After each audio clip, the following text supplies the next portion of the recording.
Submission isn't submission until you don't like it. In a marriage, when a woman submits to her husband, ultimately, like, the marriage is healthier.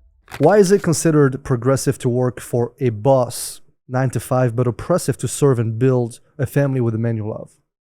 I don't know. It's such a weird dynamic, right? Like, to me, slavery would be sitting in a cubicle from 9 to 5, staring at an Excel spreadsheet, answering emails, getting a 30-minute unpaid lunch break.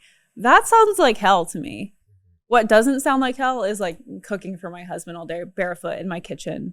That sounds like freedom versus the latter. That's fair. Okay. Yeah, I mean, when you look into that argument, and I've had that conversation with a lot of women that work a regular job, and I'm like, you say you don't want to listen to your husband because he's not your boss, but then you have a boss, and whatever he says you do, he can blackmail you. He can tell you you're fired. He can fire you whenever he wants to. You do a bad job, he can put you in your place. Yeah. Taking orders from him. He can raise your paycheck or take it away. All that control, but you want your husband, who you're doing life with, to have a little bit of authority over you for your own protection. Yeah. Whether he's right or wrong. And that leads me to what I told you earlier when I said to you, are you okay with, is he the final decision maker? And you said yes. And what I like about that is I believe that obviously not every man is worthy of leading, especially in the West. So I can understand why some women have to do certain things, have to work, have to whatever, right?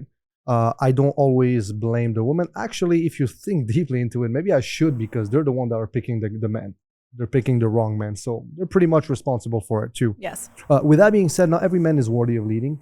But I believe that once you have a man worthy of leading, isn't that love and faith? Whether you understand the decisions he's making, whether he's like, hey, pack your stuff, we're leaving, we're moving, we're going to this country, to this state, I'm doing this.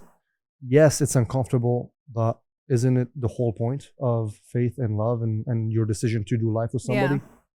The beautiful part of a marriage, right, is it's the only thing that exemplifies Christ.